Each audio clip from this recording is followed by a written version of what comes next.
begini. Bismillahirrahmanirrahim. Assalamualaikum warahmatullahi wabarakatuh.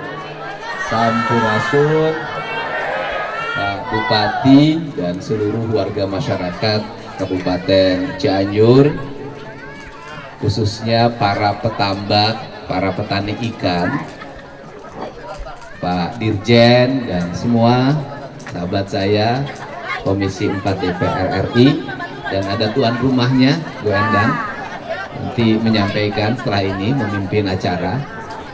Yang pertama, dari sisi geografi kita ini sebenarnya punya segalanya, punya gunung, punya hutan, punya aliran Citarum, punya bendungan.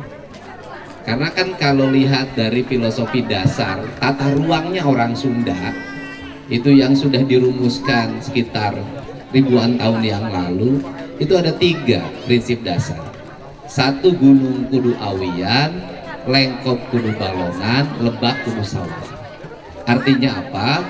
Artinya bahwa kekuatan utamanya itu di gunung, dan gunungnya harus penuh dengan pohon. Maka cara bersemedinya orang Sunda itu ke alam parahyangan, dia pergi membawa sesajian ke gunung, karena gununglah sumber inspirasi. Sehingga saya ketika kemarin ke wilayah Pantura itu saya cerita Pak, saya bilang ribuan hektar sawah di Pantura itu harus dalam setiap tahun hajat bumi.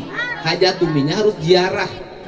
Saya bilang ziarahnya harus ke Gunung Wayang, Gunung Windu, dengan membawa pohon, sehingga memuliakan hulunya, karena tidak akan ada hilir kalau tidak ada hulu. Ini.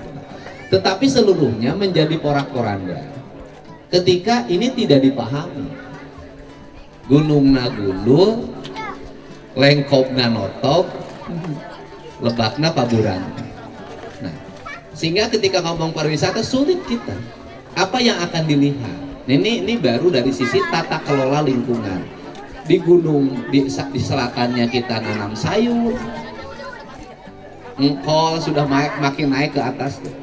Di bawahnya ada areal peternakan sapi, yang itu aliran limbahnya tanpa dikelola masuk itu ke Citarum. Saya kan udah keluar.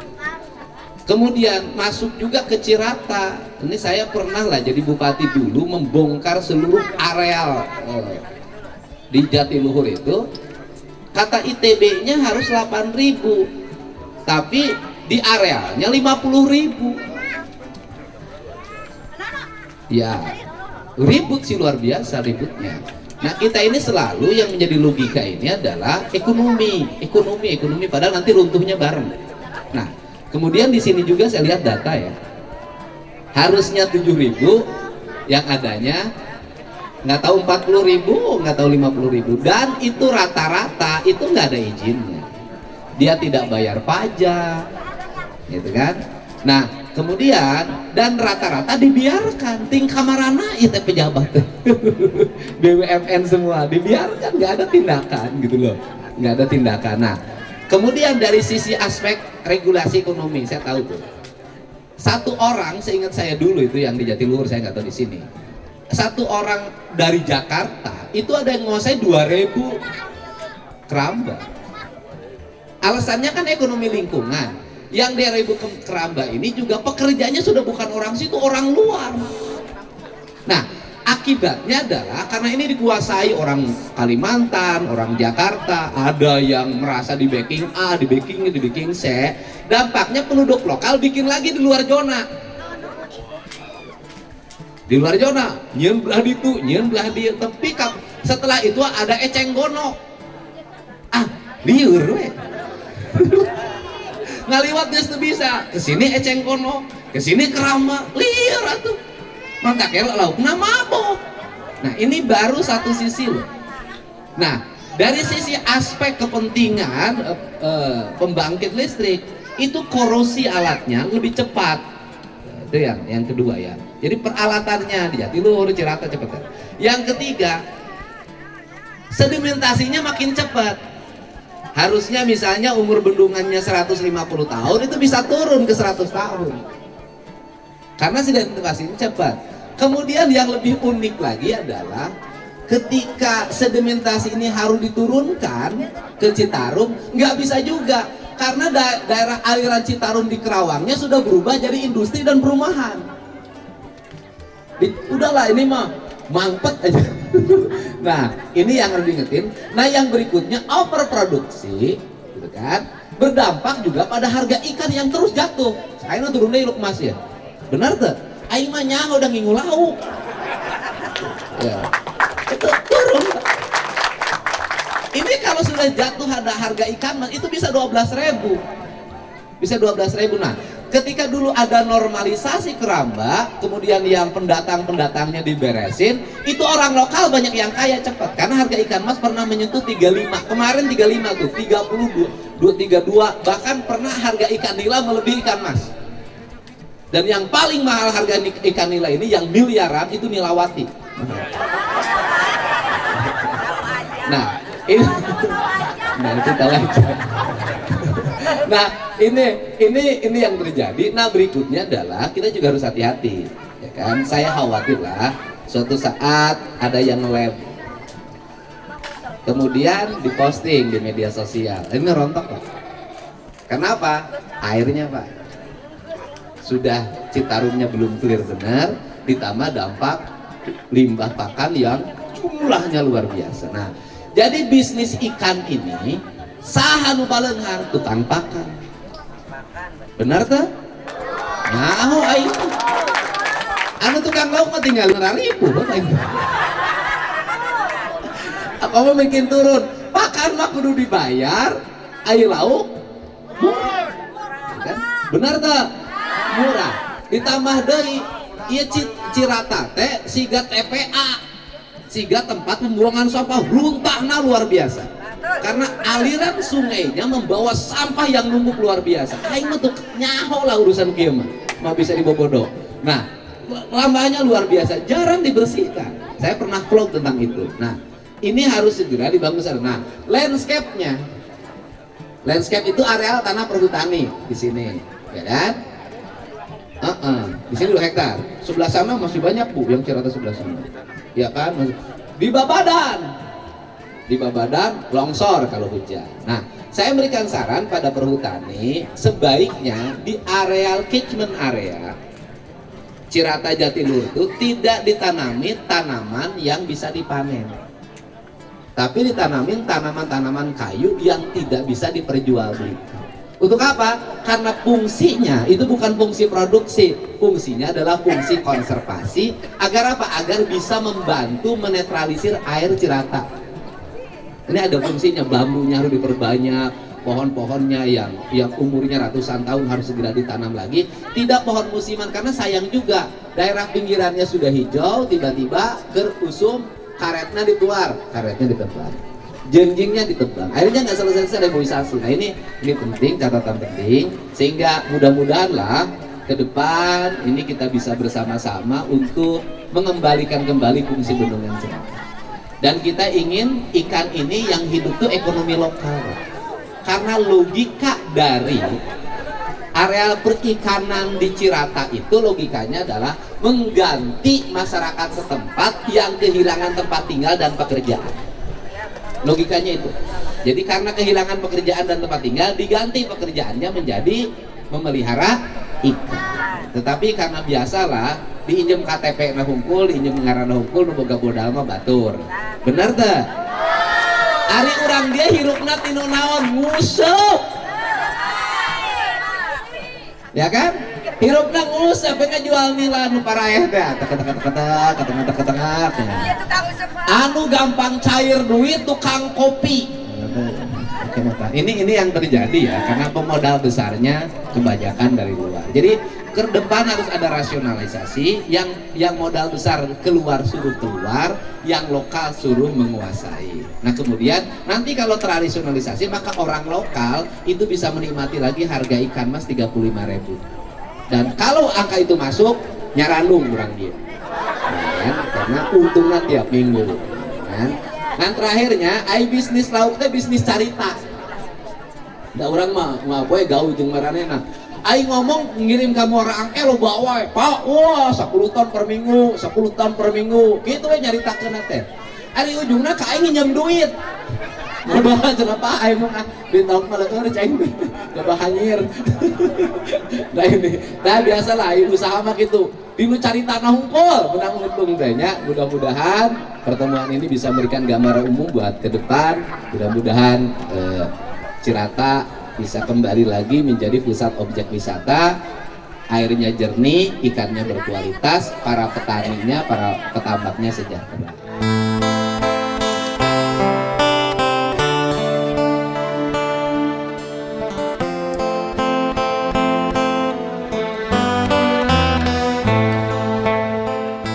Kelemahan kita ini dari dulu adalah koordinasi antar lembaga padahal dari satu pemerintah. Ini kelemahannya. Saya minta gini deh, Kementerian KLHK segera melakukan analisis terhadap berbagai problem lingkungan yang terjadi pada Waduk Cirata, Waduk Saguling, dan Waduk Jatiluhur. Kemudian secara internal, tolong berikan recommended kepada BUMN Cirata yang menangani turbinnya, kemudian yang memberikan perizinan mengenai kelayakan izin perikanannya, untuk dalam jangka panjang diskusinya tidak gini terus, nggak selesai-selesai. Nah, kemudian kan kita punya program Citarum Harum yang didorong terus kan, yang didorong terus agar terjadi operasi.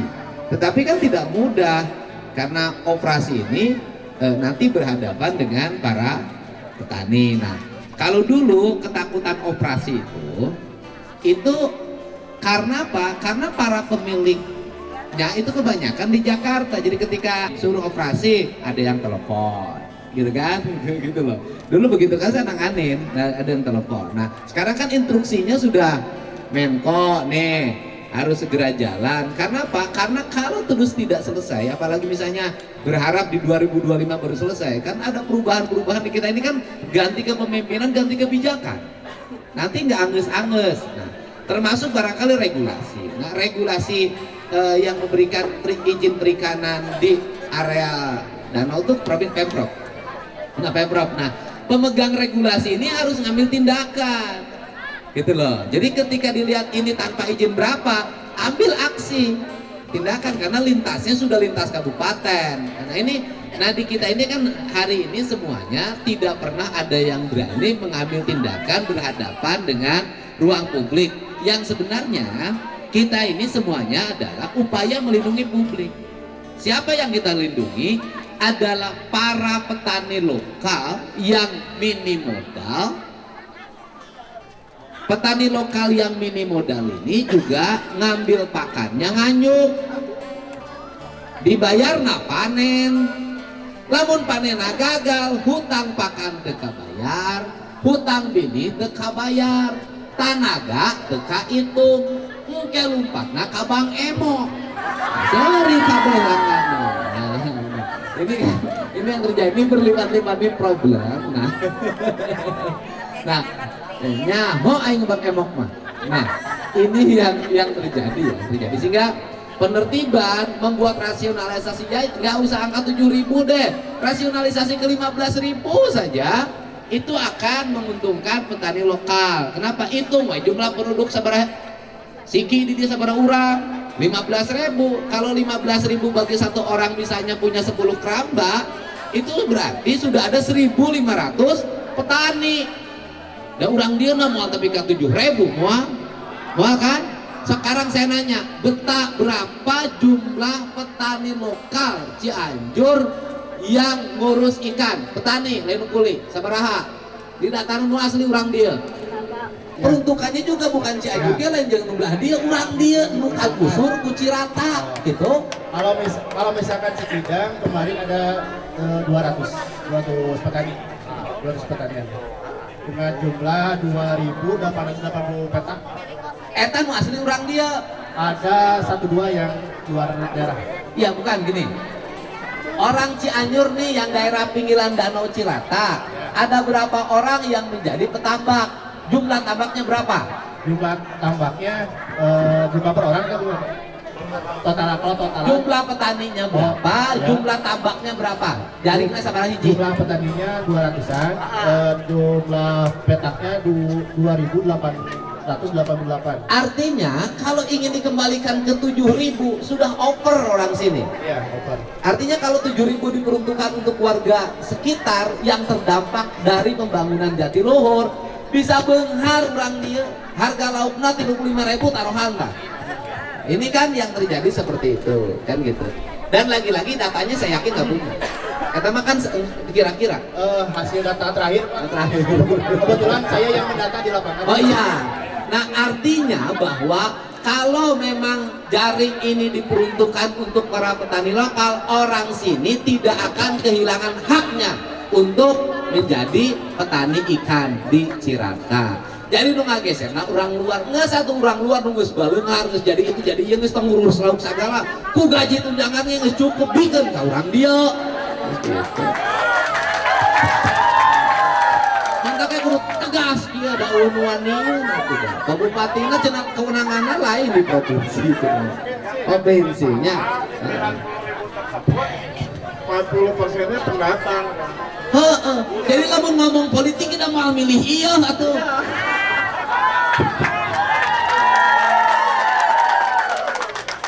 Pokoknya beres, tunggu tanggal main saya beresin nanti.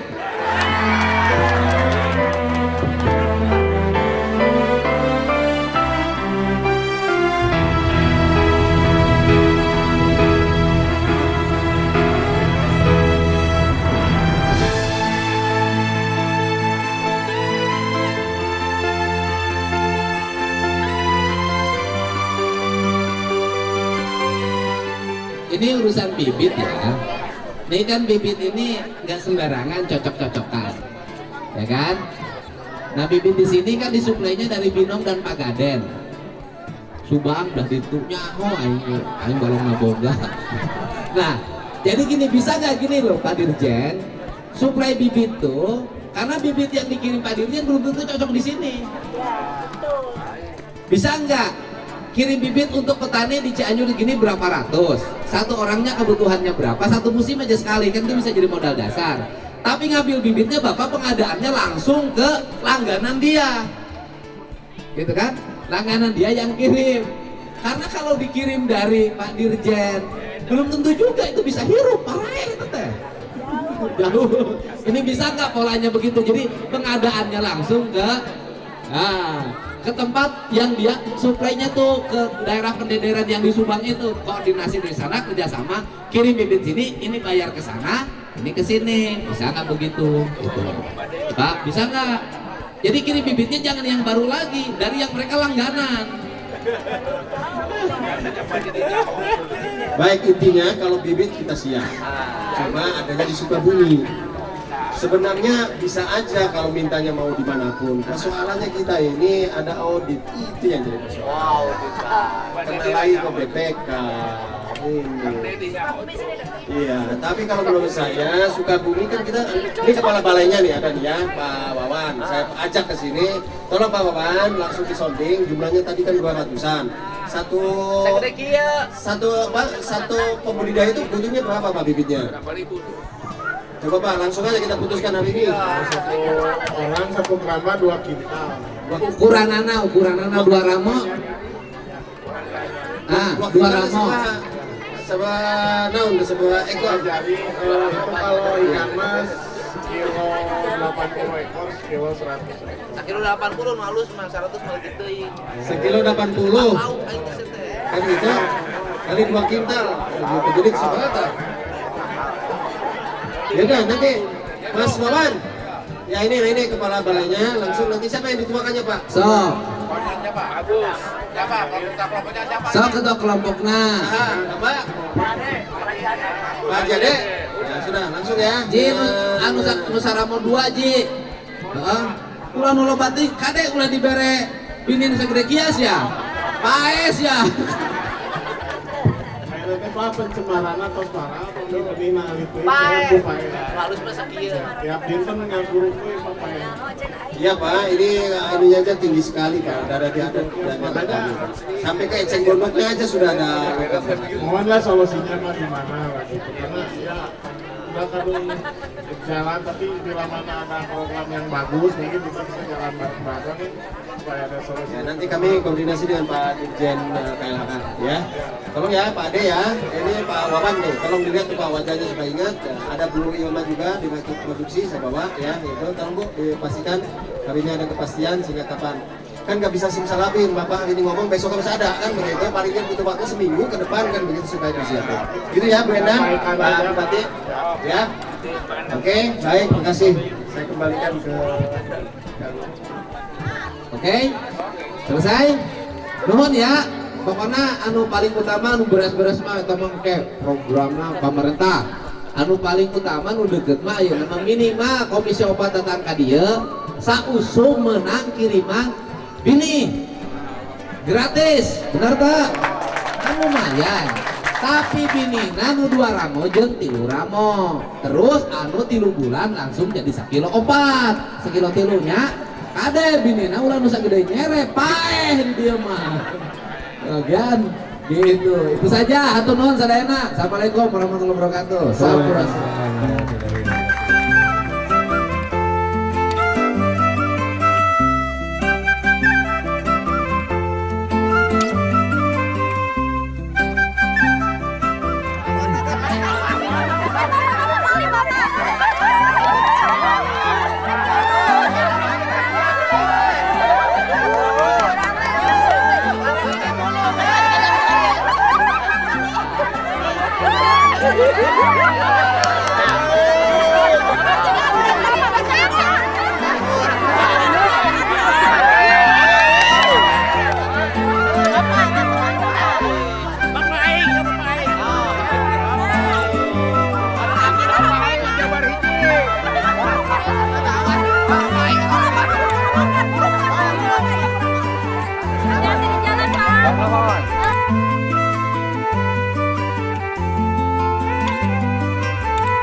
Nuhun sing sarehat. Bapak singkatkan kenyataan yang itu Bapak. Naon jantan kenyataan? Anu tadi. Ya kedah. Insyaallah. Nuhun ya. Nuhun. Teh mah tukang naon eta? Melia ya, melia. Jangan Pak. Oh iya. Ya ke tukang ieu we langsung, tukang ieu we langsung. Ya 200 ribuan. Ayo jalan-jalan. 200 ribuan. Jajan 200 ribuan teh.